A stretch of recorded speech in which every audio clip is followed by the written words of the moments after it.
Hello বন্ধুরা, আমি শাকবন্ডিল। Views কম হলে ক্ষতি নিয়ে এপিসোড 18 এবং 19 আমরা আলোচনা করেছিলাম ফ্লো এবং ইরুভান নিয়ে। আজকে এপিসোড 20 আমরা কথা বলবো ডেভিড লিন পরিচালিত ব্রিফ এনকাউন্টার 1945 সালের ব্রিটিশ রোমান্টিক ছবি নিয়ে, যে ছবিটা সেই বছর 3টে অস্কার নমিনেশন পেয়েছিল কিন্তু অস্কার একটাও জিততে পারেনি। যদিও কান ফিল্ম ফেস্টিভ্যালে অ্যাকচুয়ালি এই ছবিটা গ্র্যান্ড প্রিক্স কিন্তু সেই বছর জিতেছিল এবং যেটাকে আমরা পরবর্তীতে পালমে দিওর হিসেবে আর কি কনসিডার করি। এখন সেটার নাম হয়ে গেছে পালমে দিওর। এবং এই ছবিটা দেখবার পেছনে আমার যেটা কারণ, আমি সোশ্যাল মিডিয়ার মারফত অ্যাকচুয়ালি জানতে পারি যে মার্টিন স্করসেসে এই ছবিটাকে one of the most emotional story ever হিসেবে কনসিডার করেছেন, তিনি অ্যাড্রেস করেছেন এইভাবে, যে কারণে আমার মনে হয় যে চলো ছবিটাকে সময় দেওয়া যাক, একবার ছবিটা দেখা যাক। এবং আমি দেখলাম কি অসাধারণ একটা সিনেমা, অসাধারণ সিনেমা, এক কথায় মাস্টারপিস। প্রত্যেকের এই ছবিটা দেখা উচিত। কেন দেখবেন সেটাকে নিয়ে আজকে এই ভিডিওতে কথা বলবো। গল্প সম্পর্কে একদম সংক্ষেপে যদি বলি, খুব সিম্পল একটা স্টোরি আছে বেসিক্যালি এই ছবিটার মধ্যে। ঠিক গল্প ভিত্তিক ছবি এটা বলা চলে না। এখানে আমরা দেখতে পাচ্ছি দুটো মানুষ যারা অ্যাকচুয়ালি ম্যারিড, তাদের বৈবাহিক জীবন রয়েছে, তারা একে অপরকে ভালোবেসে ফেলছে না চাইতেও। এবার তারা তাদের ভালোবাসাকে পূর্ণতা দিচ্ছে কি নাকি তারা তাদের বৈবাহিক জীবনকে গুরুত্ব দিচ্ছে এবং একে অপরের থেকে দূরে সরে যাচ্ছে, ম্যাচুরিটি দেখাচ্ছে, সেন্সিবিলিটি দেখাচ্ছে, সেটা জানতে গেলে আপনাদেরকে এই ছবিটা দেখে নিতে হবে। এখন এই ছবিটার যে থিমটা, সেটা আমরা সোশ্যাল মিডিয়াতে নানান সময় একটা কথা পড়ে থাকি, আপনারা দেখবেন যে ভুল সময় আপনি সঠিক মানুষকে ভালোবেসে ফেলছেন, যেটা আপনার জন্য প্রচণ্ড, আপনার হার্টের জন্য প্রচণ্ড হার্মফুল হতে পারে।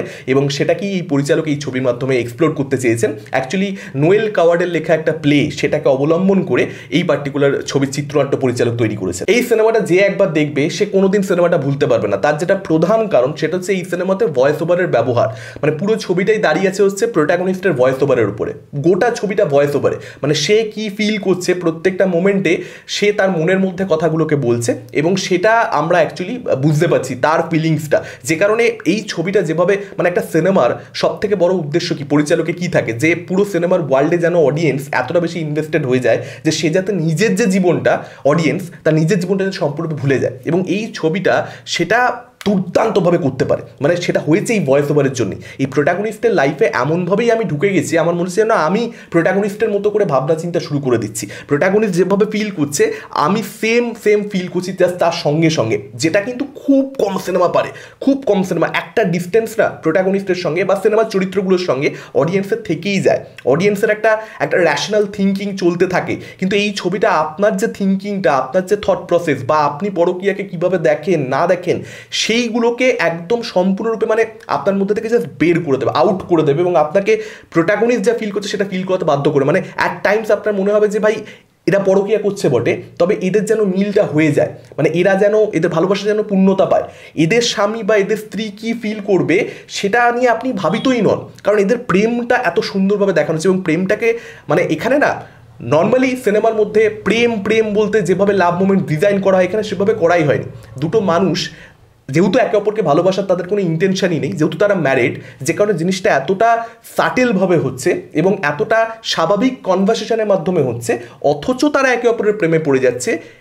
আপনি সেটাও ফিল করছেন যে এই কথাবার্তাটা হতে পারে স্ট্রেঞ্জারদের মধ্যে কথাবার্তা, কিন্তু তা সত্ত্বেও তার মধ্যে একটা এমন চার্ম রয়েছে, একটা এমন ম্যাজিক রয়েছে যে একে অপরের জন্য ফল করে যাওয়া খুব স্বাভাবিক, একে অপরের হার্ট গলে যাওয়া খুব স্বাভাবিক, সেটাও আপনি ফিল করতে পারছেন। এটাকে রাইটিংয়ের মধ্যে, এটাকে ওই কনভারসেশনগুলোর মাধ্যমে ডায়লগ রাইটিং এত বিউটিফুলি করা হয়েছে। এবং সেখানে পারফরমেন্স, মানে এই ধরনের ড্রামার ক্ষেত্রে পারফরমেন্স প্রচণ্ড পরিমাণে ম্যাটার করে। মাত্র 1 ঘন্টা 25 মিনিটের একটা ছবি, 1 ঘন্টা 25 মিনিটের একটা ড্রামা, আজকের দিনে যখন আমরা এত কম দৈর্ঘ্যের একটা ছবি দেখি, ম্যাক্সিমাম সময় আমাদের ক্রিটিসিজমটা এটাই থাকে যে পরিচালক যতটা সম্পর্কটাকে বেক করতে টাইম দেওয়া দরকার ছিল ততটা দেয়নি।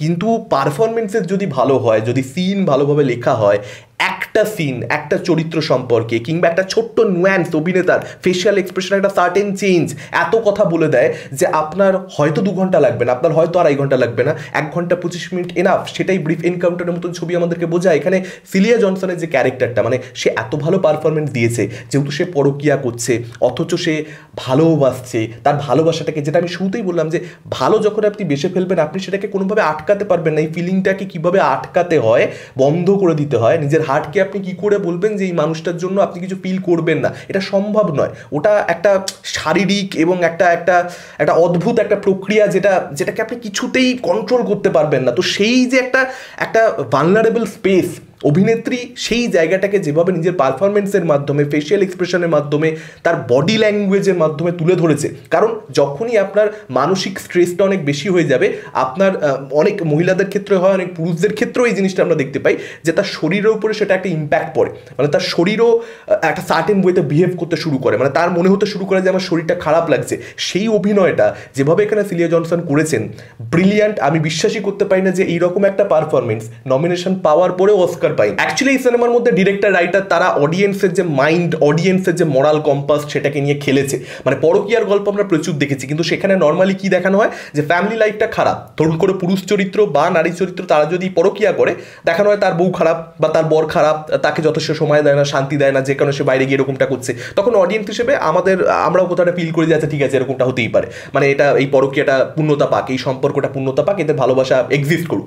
কিন্তু যখন ফ্যামিলি লাইফটা ভালো দেখিয়ে দেওয়া হচ্ছে এই ছবির মধ্যে, যেটা টেমপ্লেট ব্রেক করা হয়েছে, যে নর্মালি যা দেখানো হয় তা না দেখিয়ে ফ্যামিলি লাইফটা ভালো দেখানো হচ্ছে, পিসফুল দেখানো হচ্ছে, স্বামীকেও ভালো দেখানো হচ্ছে, তারপরেও যখন এই নারী এরকম করছে বাইরে গিয়ে, অথচ এটা এনশিওর করছে মেকাররা যে অডিয়েন্স ক্যারেক্টারটাকে, প্রোটাগনিস্টকে জাজ করবে না কোথাও, তার ভালোবাসাটা কতটা রিয়েল সেটা অডিয়েন্স ফিল করবে।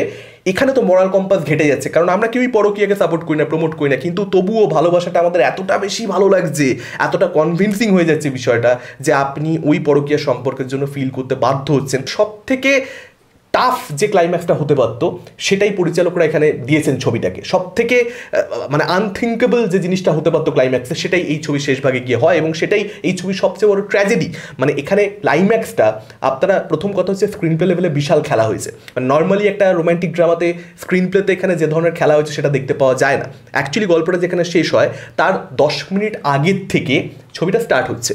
প্রথমে আমাদেরকে ছবির শেষ যে 10 মিনিট সেটাকে আমরা দেখিয়ে দেওয়া হচ্ছে, দেখিয়ে দিয়ে এবার ফ্ল্যাশব্যাকে প্রোটাগনিস্ট যাচ্ছে, সে রিভিজিট করছে তার পুরো সম্পর্কটাকে, এবং তার পরবর্তীতে প্রথমে যে 10 মিনিট মানে গল্পের যে শেষ 10 মিনিট আমাদেরকে একদম ছবি শুরু ভাগে দেখানো হয়, সেটাকে আবার তার ফ্ল্যাশব্যাকে লাস্টে 10 মিনিটে দেখানো হয়। কিন্তু প্রথমে যখন 10 মিনিট দেখানো হয়েছে, যেহেতু তার আগে কি হয়েছে প্রোটাগনিস্টের সঙ্গে আমরা জানি না, প্রথম 10 মিনিটে অনেক কিছু এরকম ছোট্ট ছোট্ট এস্টাবলিশ করতে করতে যাওয়া হয়েছে, যে ডটসগুলো যে ডিরেক্টর ছাড়ছে অডিয়েন্সকে ধরবার জন্য, সেটা আমরা বুঝতেই পারি না। ব্রিলিয়ান্ট ফিল্ম মেকিং এর অঙ্গ আর কি। কিন্তু সেই 10 মিনিট যখন প্রোটাগনিস্টের পুরো জার্নিটা, তার পাস্টে কি কি ঘটেছে সেইটা আমরা জানবার পরবর্তীতেই 10 মিনিট যখন ক্লাইম্যাক্সে গিয়ে দেখছি, তখন আমরা বুঝতে পারছি যে কি মারাত্মক জিনিসপত্র প্রথম 10 মিনিটে ডিরেক্টর ছেড়েছে, যেখানে ইরিটেটিং লাগছিল সিনেমাটা আমার। মানে আমার মনে হচ্ছিল যে কেন এই 10 মিনিটে কি হচ্ছে এখানে, এত বক বক একটা ক্যারেক্টার এত ননসেন্স কথা বলেই যাচ্ছে, ডায়লগগুলো বেকার, কেন এই ডায়লগগুলো রাখা হয়েছে, কি এর প্লটের সঙ্গে কি বললো মার্টিন স্করসেজে, ধুর আগডুম বাগডুম বলে দিয়েছে, ফালতু কথা কি দেখছি, এরকম একটা ফিল হচ্ছিল।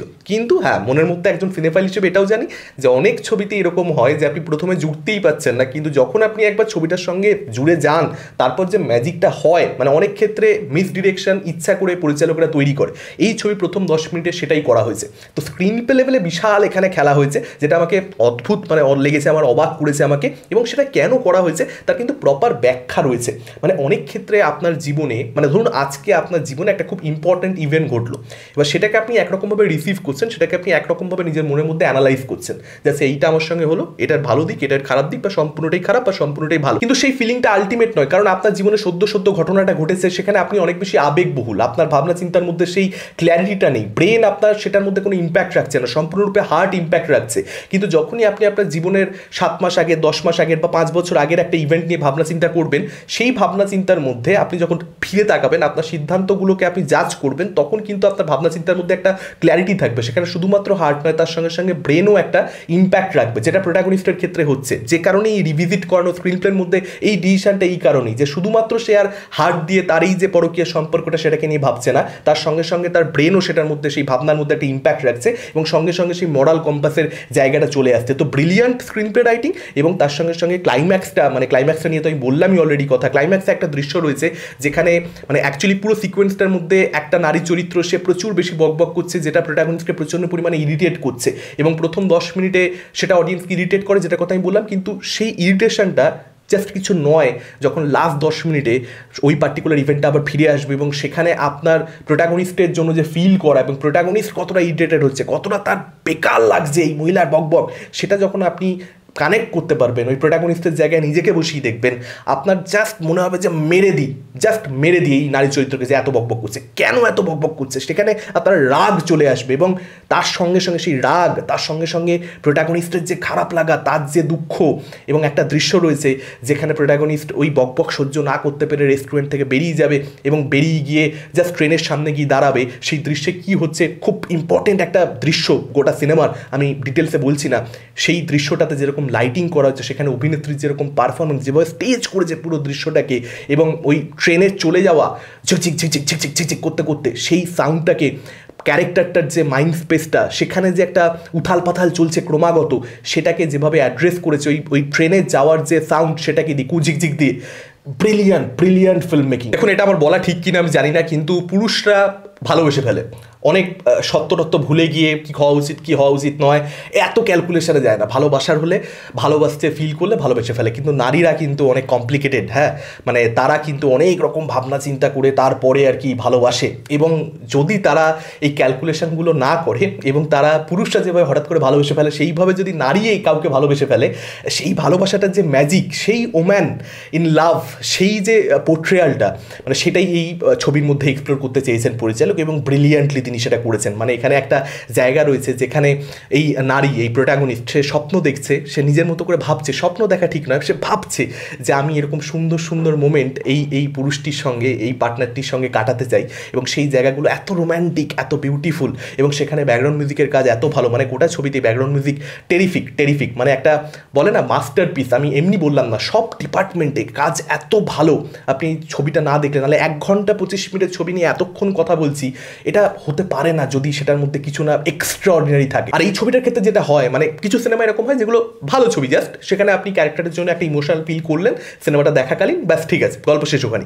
কিছু সিনেমা এরকম হয়, কিছু ট্র্যাজেডি সিনেমা, যেখানে সিনেমা যখন শেষ হয়ে যাচ্ছে, তারপর ওই চরিত্রগুলো লাইফটা কীরকম হলো, মানে ওরা কীভাবে এই লাইফটাকে লিড করলো, এরকম একটা দুর্ঘটনা ওদের জীবনে ঘটে যাওয়ার পরবর্তীতে, সেইটা নিয়ে আপনি যখন ভাববেন, আপনার সময় মানে সময়ের পর সময় আপনার কেটে যাবে, চরিত্রটা আপনার মাথার থেকে বেরোবে না, সিনেমাটা আপনার মাথার থেকে বেরোবে না, আপনার মনে হবে যে এরপরে ওর জীবনে কী হলো সেটা যদি দেখতে পেতাম ভালো হতো, যদি আরও এরপরে 4-5টা পার্ট থাকতো তাহলে খুব ভালো হতো। এই ছবিটা সেরকম, মানে যেখানে গিয়ে ছবিটা শেষ হচ্ছে, ওর পরে ওর জীবনটা আরও অনেক বড় ট্র্যাজেডি, এই ছবিটার থেকে অনেক বড় ট্র্যাজেডি বাকি জীবনটা। তো সেটা ওল্ড বয়ের মতন ছবির ক্ষেত্রে হয়, সেটা আরও বিভিন্ন ছবিতেই ডেফিনেটলি হয়েছে। আমার এই মুহূর্তে কথা বলতে বলতে ওল্ড বয়ের কথা প্রচণ্ড পরিমাণে মনে পড়লো, এবং সেটা এই ছবিটার ক্ষেত্রে হয়। যে কারণে আমার মনে হয় যে এই ছবিটা প্রত্যেকের দেখা উচিত। সাদা কালো ছবি বলে ভাববেন না যে এরা কী দেখবো, প্রচণ্ড এঙ্গেজিং একটা ছবি। প্রথম 10 মিনিট একটুখানি আপনার হবে, তার পরবর্তীতে just too good a film. মানে এই ছবিটা প্রত্যেকের দেখা উচিত, জাস্ট হাইলি রেকমেন্ডেড। যারা দেখেছেন কীরকম কী লেগেছে ডেফিনেটলি কমেন্ট করে আমাদেরকে জানান। এই ভিডিওটা ভালো লাগলে লাইক করতে পারেন, শেয়ার করতে পারেন, ভিউজ কম হলে ক্ষতি নেই, অন্যান্য এপিসোড দেখতে পারেন, এবং আমাদের চ্যানেল নতুন হলে চ্যানেলটাকে অবশ্যই সাবস্ক্রাইব করতে পারেন। আজকের মতন টাটা, চলুন পরবর্তী ভিডিওতে।